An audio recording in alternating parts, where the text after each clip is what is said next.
Just start doing some of these ones. Country style. Country western style, bro. Yeah, I don't know. It's a dangerous game, bro. Yeah, I'm already, now I'm just really depressed. Yeah. It's my real life. Terrible idea. Yeah. Way more grinding. Hey, it could be worse. Could always be worse. Yeah, that's true. It can always be worse. Stoicism 101. Alright, dude. I'm alright again. Settling scores. This is actually episode 10, I think. Yeah, who knows? We lost count. No, because we did the season review for 8. Oh, okay. So yeah. last one was 9. I think I said 8, but the last one was 9. Mm-hmm. Episode 10. This is the big one. New season. Guess what we're doing? Mexican themed. Ay. Oh my god. Not Mexican themed. Oh. That could be inappropriate. It's not. Cowboy themed. Cowboy, I'm a sheriff. And Nick and I have chosen to go with spaghetti cowboy themed. Yeah, we got the ponchos. We got ponchos because ponchos are cool. Guys. And expensive. Yes. Especially Fuck if me. you buy them directly from Mexico. You know, these are Wasted all our hand-woven by the senoritas in Mexico. Yeah. And it shows. Listen, I was not a believer in the poncho as a concept. Awesome. But now that I own one, Especially in Australia. The best winter piece of accessory clothing thing ever. I kind of almost wish it would be colder for longer. Yes, dude. But welcome to the last night club. was so fucking cold, and I had 2 blankets Last and night? a poncho. Were you cold here? Yes, I was cold. Oh, you should have told I'm me always that. cold. What are you going to get? You spoon me? I feed the dog. The dog will keep you warm. Yeah, I'm always cold though. I fucking love it. I really love it. Hard pass. It's so good. So we are doing Cowboy Edition for this week. We're drinking tea. Mate? They had their tea in the West. No. The original cowboys, some of them are from South America. So they still got cowboys over there. Nice. They look up the guchos or the gachos. Gacho. They're still cowboying over there. So they drink a lot of Nice. mate. They got their, they have like famous knives and their famous coin belts and stuff like that. They're like they look legit cool. They're farmer gangster. type of They're the cowboys. original OG gangsters. Mm-hmm. What's new this week, dude? We're going to talk costumes. We're going to talk bonus points for the costumes and our rough overview for next season. Yeah, what we've improved. I think we didn't really. Yes. Did we go? We will go deep dive into the point systems and what we've done. Might be a bit of a recap of that episode we did. But that's the all right. review. Only, but like I think only 8 people have seen that one. Yeah, so that's okay. That's cool. We also wanted to talk this week just the points in general and the setup for next season. But we'll get to that later. So, how's the costume, bro? It's good. Enjoying it? I got more pieces coming. There's a hat I forgot to bring. But I'm digging the poncho at least. You know, there's something you can do that Nick's doing, you know, where you flip just it over one shoulder. It. Yeah, you look like Clint Eastwood, the man with no name, and it's comfortable, dude. Yeah. And you feel badass. And it's it's not too much to do with the card, so it's nice. And strong recommend for the poncho of your game on cold mornings because your arms are ready to go. Yeah. It's like being wrapped in a blanket, but at the same time you're not in a blanket. Yeah, it's more comfortable. It's nice. It's good. A little foreign at first, but you get used to it. Yeah, points to Mexico. Yeah, good idea. Nice one. Now, the contentious issue for next season: costume bonus points. So what kind of the phases we went through with costume points? We tried to rework it. And so initially it was just like you got a point if you had costume on, but then it became very tenuous what counted as a costume and what did not count as a costume. So then it was like, okay, who's phoning it in? Yeah.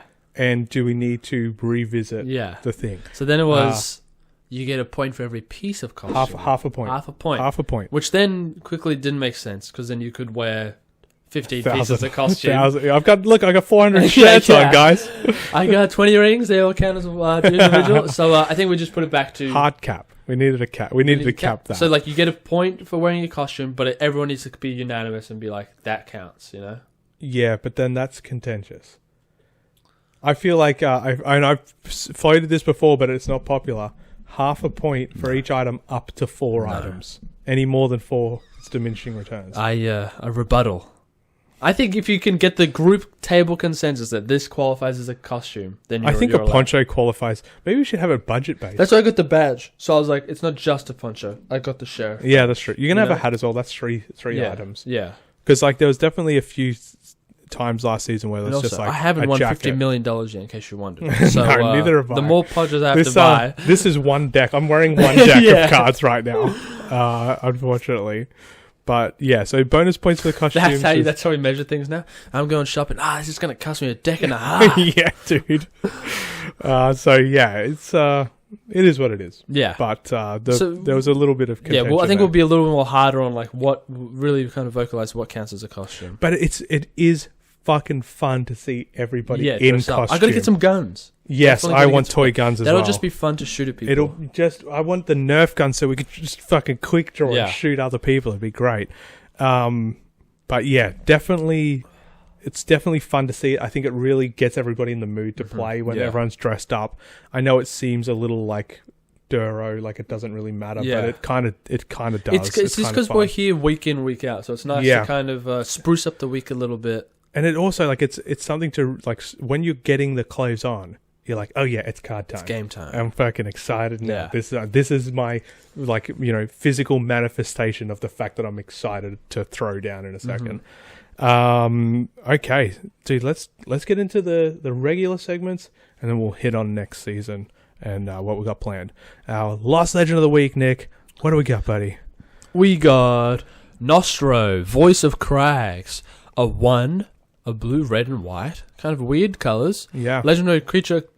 Chimera from Commander Legends, 2020. Tap, choose one. X is the number of spells you've cast this turn. Scry X, Gnostro, voice of Crags deals X damage to target creature, or you gain X life. So 3 choices. So the 3 is very nice. It's a 3/3 as well. 3 choices for 3/3 with 3 heads. Yeah, 4 converted mana cost as well. So cheap enough to get out early. When I saw this, I thought Storm. Yeah, it is kind of storm based. You got red and white, which has some kind of red. You got is it colored? Right? Is it colors will help you with storm? Because really would have been nice with green.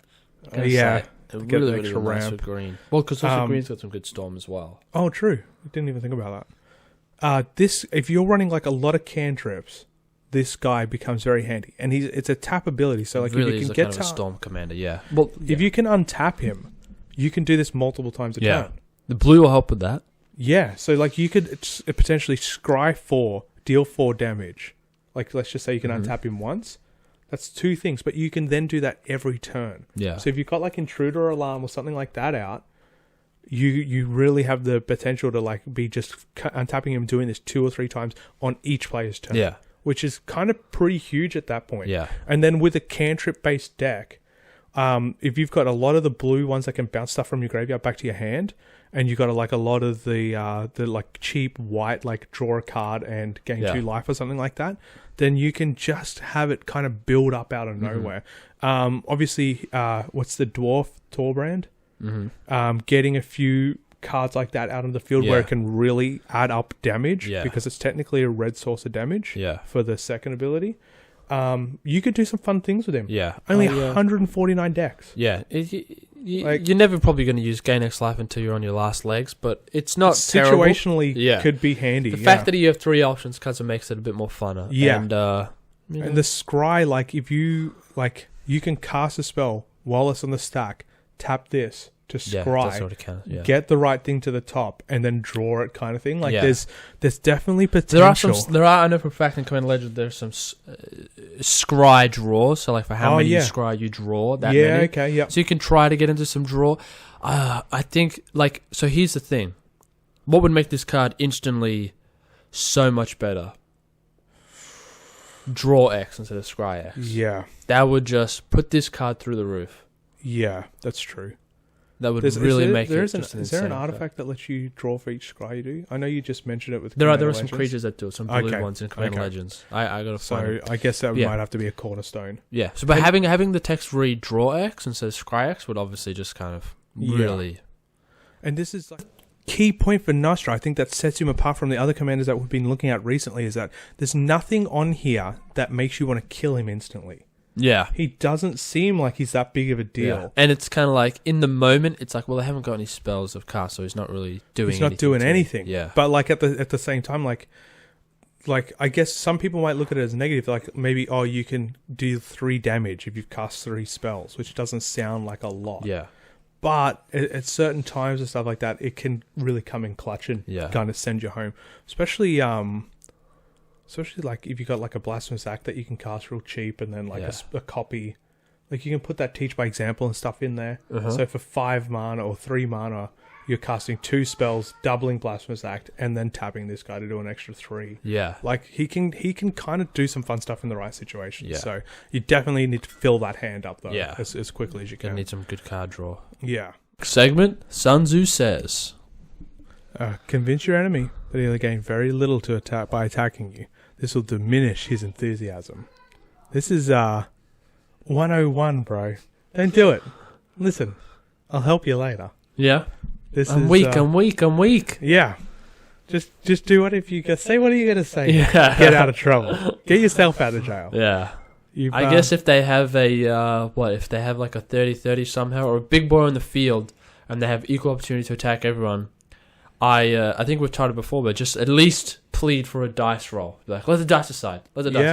Or be like, I'm going to bounce it, or I'm going to murder it as soon as it comes at me. Yeah, even if you don't have anything. Yeah. Just try and like... One of those two is a pretty good idea. Yeah, just try and threaten him in any way you can to avoid it. Him or her. It might anger him when he might come right at you. She might come right at you. That's true. Might come at you. Call your bluff. Yeah. See what happens. But yeah, so I'd say my advice would just be at least plead for a dice roll. Just say, hey, up to the dice, anyone? Yeah, that's kind of the fairest way, ultimately. 3 years of success. This week for underrated, we've got a heal. 1 drop. Now this, I picked this in mind of the Gnostro. And also Fire Sunspeaker. Okay. So you prevent maybe not Fire Sunspeaker. Heal for 1 white, prevent 1 damage to any creature or player, draw a card at the beginning of the next end step. Yeah. So just super card simple. You can use it. The 1 damage sounds like it's not that important, but you can block with something that could potentially maybe you've got die. a mana dock or something like that out. Yeah. Playing white-green or something like that, you can protect your Finehorn Elf. Even even like a Sun Titan or something like that, and someone's swinging you with like a 7/7 or like or another 6/6. Like it just allows a little bit extra breathing room from time to time. It's rough, but it's underrated for a reason. And it's 1 card draw for 1 in white. It's not terrible. So it's kind of got some benefits there. Now we got Undervalued Agonizing Remorse for a 1 and a black sorcery speed from Theros. Target opponent reveals their hand. You choose a non-land card from it, or a card from the graveyard. Exile that card. You lose 1 life. Now this is effectively Thoughtseize or a Scour or something like that. Thoughtseize, right? But it costs 1 more, and you lose 1 life. Where Thoughtseize you lose 2 life. Sorcery speed? And it's I guess sorcery speed could be, but at the same time, like, when are you playing Thoughtseize? You're not typically playing it like as they're about to, in response to something. Do you reckon, or? I've always envisioned playing Thoughtseize when they're like, I'm going to wipe the board next turn. I'm going to wipe it. And it's like, okay, well, fuck you. Just do Thoughtseize. That's true. That's kind of, that's why I don't really have them in my deck. But if I were to put them in my deck, I would put them to stop a boast. If someone's because we boast a lot. So if you're like, I'm just going to counter it. Okay, well, I'm just going to play Thoughtseize. You either counter the Thoughtseize or I get rid of the counter spell. Okay. So I guess, it's sorcery speed. If you're going no that interaction. route, if you're going the route of discarding your opponent's hands and crippling their hands, then this is a great card. That's a good card, yeah. I always think of season cards like this, you do it like as early as you can in the game. Yeah, turn that's 1 also or true. turn 2, just remove it's kind of like a wheel. They've mulliganed and they got a good card, so now you kind of just you take that away. Yeah. Under $1, we got Elixir of Immortality. We did do the Gravestone one recently, so it's kind of rehashing that a little bit, but it's just a good card. It's cheap at the moment, I think, because of recent reprints, whereas it kind of snuck up over $1. But pay 1 for an artifact, then pay 2 and tap it. You gain 5 life, exile it and your graveyard, and put it into your library. Yeah, shuffle it into your library. And your graveyard. Oh, sorry, you're not exiling it. My bad. You're just shuffling it and your graveyard into your library. So, shuffling your graveyard back into your library is great, especially for running tutors. especially if you're running tutors. And especially if you're running a lot of like the cantrip decks and stuff, because you can just burn all your spells, play this, get it all back into your library, and then go through it all again. So definitely like it's got some versatility. 5 life isn't, it's not a lot, but it's pretty good. It's nothing to scoff at. Ultimately, for 2 mana, like that's not the main reason you're doing it, but you're getting the benefit anyway. So it's kind of nice. Awesome. So yeah, nice little easy value there, man. We have now our main segment this week, which is going to be the Command Wednesdays. We're going to run through our kind of structure for this season. Pretty much the same deal with the 10 games, 10 sessions, try and get 30 plus games out. We're going to obviously be cowboy themed, and then along with the cowboy theme, themed. We have kind of thematically chosen certain things, and I think we've pushed the envelope in a nice way this season as well. Push the barrel of the gun. Yeah, because these are like tied the noose. I feel like thematically these things are.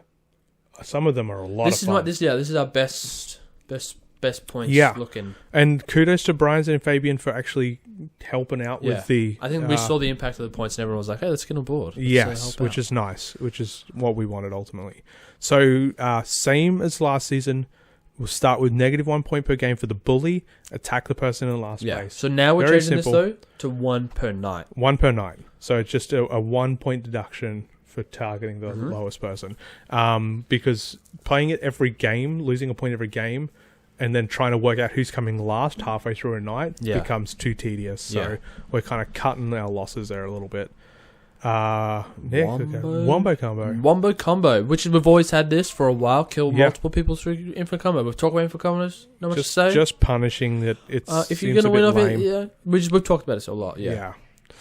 The bounty. Land a killing blow on the outlaw. And you might be thinking, what the fuck's an outlaw? What's the outlaw, Nick? Let me introduce you to the next point, which is 2 per game. The outlaw. Any player can, at the start of the game, claim to be the outlaw. If they survive until turn 9 or the end of the game, they get 2 points. So basically, you say, I'm the outlaw this game. You basically, you get a bounty on your head. Yep. If you can survive till round 9, you can you get extra points. You get 2 bonus points. So you kind of like... That's where it turns into, I don't know who to attack, kind of everyone's even. I'm just going to go for the outlaw. You know? So you should be kind of be prepared. Maybe you have an aggro deck or a protection deck or something like that. I think Pillow Fort will be a big thing for this, just trying to lock everybody out of attacking you. Locking yourself down in the saloon. Yeah, this is, I really enjoyed working on this with everybody, because like we had a couple of different ways it was going to work, and this is the one we settled on, and I think it's the greatest way. The way it's decided is in turn order.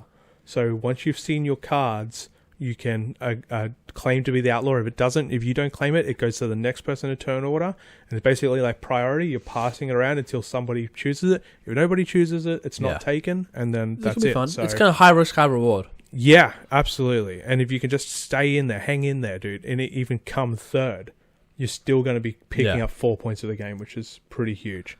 And then the bounty, obviously, land the killing blow, so everybody's gunning for an extra point just to get rid of the outlaw as quickly as possible. Shooting from the hip is our next point. 1 per game. Keep and draw, or draw and keep the first 7 cards, no mulligans. So you have to have your deck in front of you shuffled. You go, I'm going for shooting from the hip. You draw your 7 and you play that's it. Yeah. So it's kind of just chances. Like it's just a fun one. Yeah. It's a way to speed up the start of the games. Yeah. Just and like maybe you have super confidence. You're like, I think I got this. Yeah. Maybe I think I got this. Draw 7. It's all lands. Fuck. All lands is better than no lands. Yeah. No lands. No lands is really just scoop. You're still going to get a point for it, because you're still going to get brutal. 2 points. Like ultimately, even if you just scoop immediately, which we don't want to reward, but at the same time, we'll just see how this plays out. Yeah, no one ever scoops though. No, not usually. And then we got what's the next one? Lone Ranger. 1 per game. Person who refuses all deals and assists. This one's always been around. Yeah, but we just reflavoured it as Lone Ranger. Different iterations. Next one. Quick draw. First person to deal damage in a game. 1 point. Yeah. Changed after Nick last season was attack, which is kind of limiting in a lot of ways. So this one will allow you to you can turn 1 shock and get this essentially. Yeah. It's the exact same as playing a mana dork and then hitting with it. Yeah. Then we got Nick the Call out. The call out once per game. Challenge a person at the table to a duel. Oh, this one's an interesting one. Yeah. So this is challenge a person at the table to a duel. You can only and must attack each other for the next 5 rounds. So you go to each other, you're goaded to each other. Yeah. You both come to an agreement. Let's duel, and you literally have to just duke it out. Yes. And this is like a fun one because you, like, the other 2 people can attack you at the same time. Yeah. So, like, if you, I really want to see somebody take the outlaw and then call somebody out. I think that'd be so much fun. Yeah. Potentially 3 bonus points in one game. That could be really cool. And then we got bulletproof, which is win the match with exactly 40 HP. Yeah, which is kind of fun. Yeah, nothing super. If you get a life gain deck, or maybe you can just get your. Yeah. Next up, 1 per game. Train robbery. Take/destroy 8 permanents in a game. Yeah, I think this was one that we hadn't decided on the total number at this point. We were going to just wait and see. 8 seems good. How it went. Just kind of cleaning up the board a bit. Yeah, and I kind of 8 permanents is a lot without a board wipe. Yeah, and the main reason we wanted to throw this in is because like our table runs very little removal, which we want to kind of like encourage everybody to have some removal. Guide the meta. Yeah, a little bit. So, 8 permanents, not super huge amount, but what do we definitely got next? kind of fun. Buried gold. Finish the game with at least 5 treasure tokens in play. This is fun. It's not too hard, especially with Modern Horizons 2 out. Yeah. Everyone's kind of gotten some of these new cards. It's not that treasures hard to do. there. We did also discuss making it treasures, clues, gold, food, or food. Is it food? Yeah, food tokens. Investigation tokens. Clues. Yes, clues tokens. So basically, like 5 tokens in play. Yeah, and it's just like 5 tokens that you can. They're essentially like gold in the sense that like you can use them for stuff. Yeah, not every deck's gonna have it. No, it'll be either have it or you won't have it. Super situational, but you know, it's a nice one for points. Next up, we got 1 per game. Boot, saddle, groggle, gun. Finish the game with any card which is based on any of the mentioned items. Swift boots, Wolf Rider, saddle. This is what? Finish with any kind of Western-themed card on the table? Yeah. So, like, anything that references, like, lightning greaves technically would be boots. Yeah. Swiftfoot boots. Maybe you got a... some saddlebags of Jelencup or something like that. Yeah, maybe you got a guy with a gun or a lone rider or... So, basically, just, like, to try and get people to not necessarily like be super optimized, to have a few fun cards in there that will just allow you to get an extra point here or there. Could be fun. Next one, Trusty Steed. Finish the game with a card which has either the horse creature type or horsemanship on the field. And once again, this is just like setting the theme. It's super easy to throw in a crow and horse into your deck, just like have one spot available for it. And then if you get that out, you just get an extra bonus point just for fun. Yeah. If you can build a deck around it. Oh, good on you. It'd be kind of fun. All right, 1 per game, 1 point per game. We got High Noon. Win a game in less than 45 minutes. This is our attempt at just speeding up the game. We talked about it a couple episodes ago. We do get very distracted and chatty. But this will be fun. You can time it. 45 minutes, I won. Yeah, definitely. I think this is like it's nice for us. It'll be nice for you guys. Yeah, everybody wins at this point. Then we move on to our seasonal bonus points. This whoever season, accumulates the most points throughout the season gets these like lump sum of points at the end. And we kind of keep track of them at the end of each week. We have a total of 55 points up for full thing. And what was the scores last? Was like 150 total scores. So there's this is like a big chunk essentially could be made up here. So we got the clean kill. Get an opponent to concede through total domination. Bit of a hard one to do. It's contentious. We're a very proud bunch. Yeah. No, like I think there was 2 concedes last season and that was it essentially. What do we got next, Nick? 10 points for the Saloon Patron? What? Patron? Oh my god. Don't really contribute much in a match at all. Do nothing of any real note. This is a good one. So basically, it's just kind of you're pulling lands all the time. Yeah. You're the guy in the saloon hiding under the table while the gunfight's going on. This marries well with the quick draw. Yeah. Where if you draw 7 and you've got just nothing, you may get yourself a point for this. One vote for this essentially. So it could be kind of handy. What do we got next? We got the cheapskate, which is whoever gets the most points for the challenge decks. 10 points. Okay, the challenge decks. We'll talk about that at the end. We'll touch on that towards the end there. But yeah, it's a nice one. I think this season's going to be. I almost feel like for this season, dude, I'm barely going to play the challenge deck. Because like we've only got one challenge and there's 4 people competing for it. Okay, yeah. So like you and Brian went ham on the other one. So like I feel like this season people are just going to be really gunning for it. All right. So yeah. 10 points next. We got the deputy.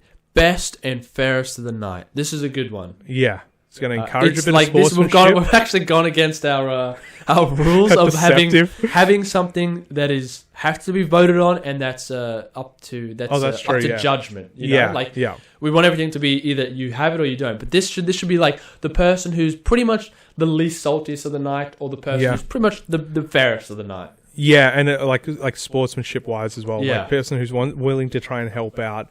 Yeah, person who doesn't get salty, it all will all kind of contribute. And listen, it's not a big deal for us to say nobody gets it. Yeah, and then nobody. I assume most nights no one's going to get it. Yeah, absolutely. Then we've got the fastest gun in the West, 5 which points. is the person to start first most often. Which this is me. All right? Yeah, I got a real strong wrist over here. Strong wrist. It trains every night, and I'm rolling those dice. I'm rolling those. I'm rolling dice every night and getting those natural 20s. I want to see you, since you're practicing so hard. I want to see you be able to roll it and have the dice kind of curl around. Do with some tricks. Spin. Yeah, I'm a bit of a purist. You're just okay. Fine. Yeah, whatever. Well, maybe I don't know. I don't want to influence the dice too much. The dice gods. But this is a person who, because every time we start the game, we roll big blue. Whoever gets highest goes first. Yeah. So we'll keep all them numbers, and then this will add up at the end of the season. And then we have our final category for 10 points this season: the governor, person who remembers the turn count most consistently, and this person is more who wins the rolls. Oh wait, person who wins the rolls also gets to do has to do the governor. So this is kind of up to random as well. Maybe we should do it in turn order. Maybe everyone should take a turn. That way, everyone has an equal shot at the governor. Yeah, but some people like Fabian just forgets to do governor. Then they'll never get the point. They'll never get it then. Exactly. Yeah, but so like last season, O'Brien's was counting even though Fabian was meant to, and Brian actually counted the whole time. Oh, okay, awesome. So you can count if you want, yeah. Yeah, anyone can count, dude. Okay, it's up to everyone to, it's just that the responsibility falls to that person. I've seen it be on like 2, and my favorite, what turn is it? 8. Is it? Sure, mate. Counts his lands. Yeah, it's 8. You're playing green, right? Yeah, that's right. So this is a little It's we want to reward people for helping us keep tallies and stats on everything. Yeah, well, this is how to do it. So, but yeah, and that's the end of the bonus point categories. We can move on to the challenge decks. Revealing the challenge decks of season 4. What are they, Nick? We have the cheapskate as the bonus point Take category. A guess. So we this season have to all build decks, or if you want the points, you got to build a deck for under $50 US. $50 including all lands and the commander. Yeah. So every single card, average 50 cents a card. I don't know what Brian's. Do you know what Brian's building? Has he actually told you? He said blue. Yeah. Okay. So I got big reveal. Nick, what are you running for your $50 deck? Daggada. It was on the pod. It was on the podcast. I built it. I built the entire thing with as many foils as I can, and guess what, guys? $80. 80 to have most cards in foil. So yeah, it's still a $50 deck. It's still a $50 deck, but everything's it's a foil. It's a Pringle deck. It's actually, you should put it in a Pringle can. That's a great idea. Yeah, get a little like the little one. Put the stuff in. Yeah, dude. I wonder if it's wide enough. They'll have to crinkle. They'll have to be real crinkled. They're already crinkled. Nick, what are you doing? Braids. So when I heard about $50 deck, I kind of eye rolled a little bit. Yeah, so I was the least kind of excited because I was like, and then I thought I'll play braids. Because if nothing else, I don't want these games to kind of drag out. I don't want them to be like 15-turn games. So the braids will just put it on steroids. Yes, and everyone should be able to play these $50 decks at maximum power as well. Yeah, there should really be no it should be winching. Like high velocity $50 decks. So I think that'll be a lot of fun as well. Yeah. The other two guys at this point, Fabian's got the Selesnya Wolf guy, the elf. So that'll probably just be a token deck. Selesnya token, which is great. The token deck I had never worked for me, but it was a good deck. Them colors, and I think it was only like 160. Yeah, and you could have easily taken out some of the money cards there and got it down. So that'll be a lot of fun to see. Yeah, and then Briansy, I think he said he's playing blue, but he hasn't given us any details beyond that. But tonight we'll find out. We shall see. Hopefully, the big reveal. So that's pretty much the rundown for this season. Yeah. We're pretty excited. We've got a music soundtrack to go along with it. We've picked a bunch of music to go, like old Western style music. That'll be a lot of fun. I think it'll be like pretty invigorating music. We've had some I'll link it in the description. Maybe we can just find some royalty-free music to overlay all the games with. Some of royalty-free cowboy music. I've looked. Royalty-free costs a lot of money. Oh, isn't that the point that it's free? So they charge you to use it, so it is royalty-free. Oh my god. So I looked for the intro song, and it was like $45-$50 for like 20-second clips. Oh my god. Yeah. It's ridiculous. Don't worry, guys. Yeah, that's not... Play your own if music. If you want us to get music, guys, sign up to the Patreon. Yeah. And we'll buy stuff for the podcast. And the climb to have music. All right. Moving on. Moving on to our next segment. We are reverting back to our usual programming, guys, which is Mastering Machiavelli. Mastering Machiavelli. This is once again, this is a pretty famous quote, I guess, in a sense. It's said in different ways, but it is common like an fault. Italian accent? It's a common fault for men to not reckon on storms in fair... No, that's not Italian, bro. I really rooked it. All right, you do it's a common fault of men. Should really sell it. It's a common fault of men not to reckon on storms in fair weather. So this is the big thing of like when everything on Nick, the board we play looks indoors. Good. When everything looks good on the board, expect the cyclonic rift. Oh, okay, yeah. Yeah. This is the rift If it's coming, too good buddy. to be true, yes, it is. And always be preparing for it. Like, if you've got a good board set up, have cards and mana open to protect it. Yeah. Don't just fucking think everything's going to be okay. Because it's not. It's absolutely not. So, yeah, this is just another one of these simple tips. Keep it in the back of your mind, guys. It's easy Next, money. we're moving on to the good, the bad, the ugly. The good. Vampire, Nighthawk, Creature, Vampire, Shaman, Flying, Death Touch, Lifelink. This is why this card is so good.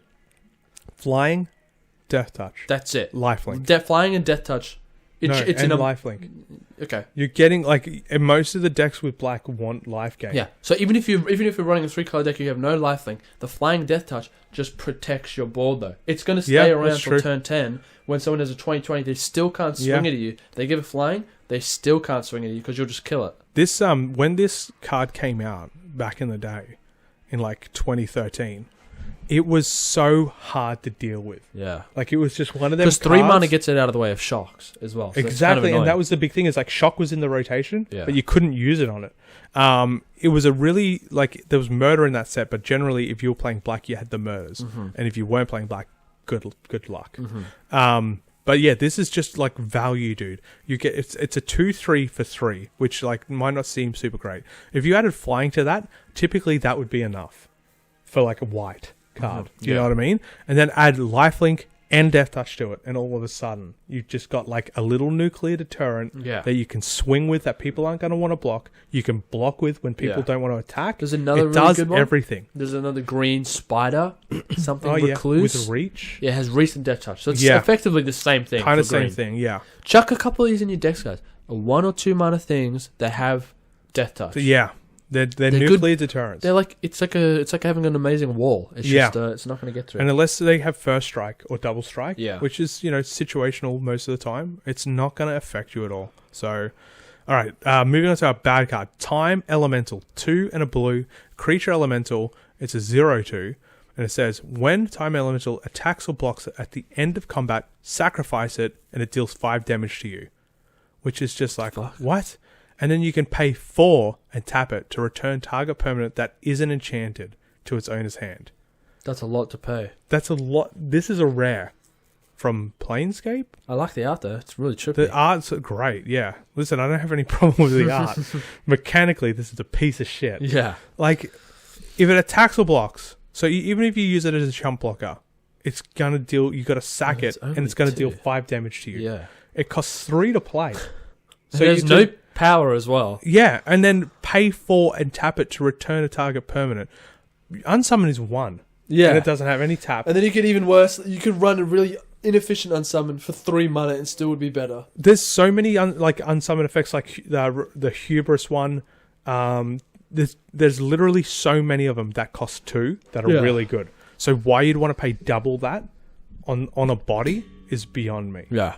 But like, it's so inefficient. I just can't see this being used in any way, shape, or form, and having it be of any value. Next up, ugly, dude. the ugly pulling teeth for a 1 and a black sorcery speed. Clash with an opponent. If you win, target player discards 2 cards. Otherwise, the target player discards a card. Clashing is reveal the top card of your library, then put that card into the top or bottom. A player wins if he or she card is a higher covered amount of cards, which is really cool. Yeah. So worst case scenario, you're paying 2 to make someone discard 1. Yeah. Best case scenario, you're paying 2 to make someone discard 2. And then you essentially are getting 2 people to scry because they can put that card on the top or bottom.